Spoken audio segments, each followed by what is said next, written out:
All right, nieces and nephews, how you doing? It's Uncle Rico here. All right, so over the next bit of this season, we're gonna talk about how to get rid and work through all of this stuff right here. I don't know exactly how to identify all these weeds here that's in my lawn, but I got a few products that I use that definitely help me with combating them. So, as you can see here, we're growing grass out here, but also we're raising kids. Don't mind the planter in the middle of the yard. My wife put all that stuff out there because she got plants and stuff. So what I've got here in my lawn, we're at the 26th of February in 2021. Right now, we can start seeing some of the grass shoots coming up and growing through. And what we're gonna do, look at that, we got a little dung pile from some worms, so we know that we got good microbial activity going on down there.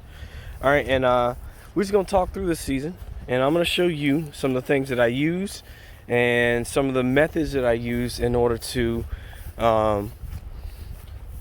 make sure that my lawn is nice, healthy, and green. I'm not striving for the perfect lawn. I'm a dad. I work 60 hours a week, kinda. And I don't have time to be out here 100 hours a week in my lawn making sure everything's good to go. All right, what we're working here is, I think it's a Tifway 419 is what they sowed in my yard. This is right before the beginning of my growing season. And welcome to my house.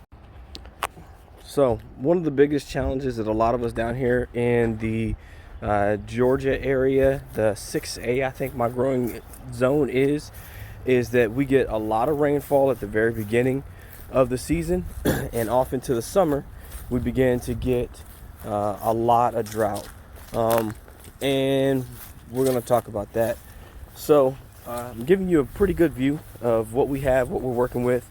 I got bushes, I got hydrangeas, we've got some azaleas that bloom real pretty in the summertime, and also don't come for me in the comments about all this other stuff that's back here.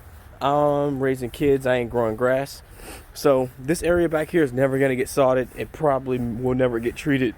So y'all can go ahead and get over that.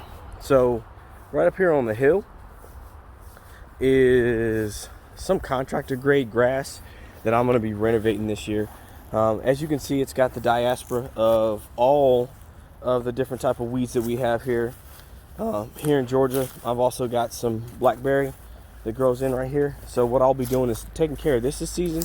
This stuff grows about 3 to 4 feet every season, and it is atrocious. Before they put this house here, there was no house here, and I'll show you some stuff from later on in the season, from last season that I filmed. I got a wet spot here that I got to work through as well. But what I'm doing is called canvassing my lawn.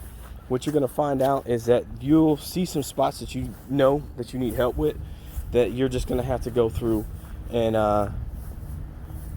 work on that. But the biggest thing about lawn care, lawn maintenance, and all that good stuff is ensuring that you understand what's going on in your lawn. I know for sure on mine, this side over here grows really strong. It grows really nice. It grows really thick. It gets lots of really good water. It gets sunlight all day long. So that's south. This is north. So we get some really good sunlight all day long, even across the back here. We get lots of really good sunlight all day long, especially during the season. We have anywhere between 8 and 15 hours of sunlight per day, and my grass really likes it. Now this stuff gets leggy. I let it get leggy back here just because this is where my kids run. The great thing about Bermuda is that it's a very tough and a resilient grass. So no matter what you really do to it, it's gonna bounce back. This area over here is super thin. It gets leggy and it doesn't really get a lot of good sunshine. So I usually cut this a little bit longer than I cut this front part. This front part gets great sunlight throughout the day. It also gets a lot of really good water. For some weird reason, all the lawns from up here, as everything drains down, it drains onto my driveway on that side and it drains over here. So, but we're gonna go through. I know you're thinking, man, the dude, hold on, we got a school bus. I know you're thinking like, oh man, You know, my grass looks a little bit like that. Don't worry, doesn't matter how bad your lawn looks, I'll show you how good we can get this within just a couple of weeks. Some of the big things that you want to take away from all of this is you got to look at what type of grass are you growing, and you want to look at your local extension offices for your local universities. For us, it's the UGA office, and look at what they recommend for all the grass types in your area and how to grow them. Understand what your hardiness zone is. So that's what I was talking about earlier as a 6A.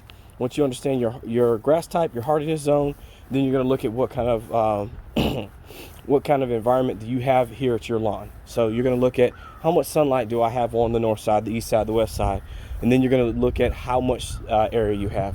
I've got about 5,000 square feet. This little area here that looks like trash isn't mine. That's a neighborhood easement, but I do throw some product on there from time to time.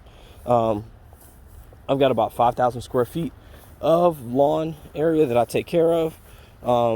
And so all of the formulas and everything that we use to ensure that we're putting down the right NPK on the lawn is formulated for that. So welcome to my lawn, and I'll see you guys next week.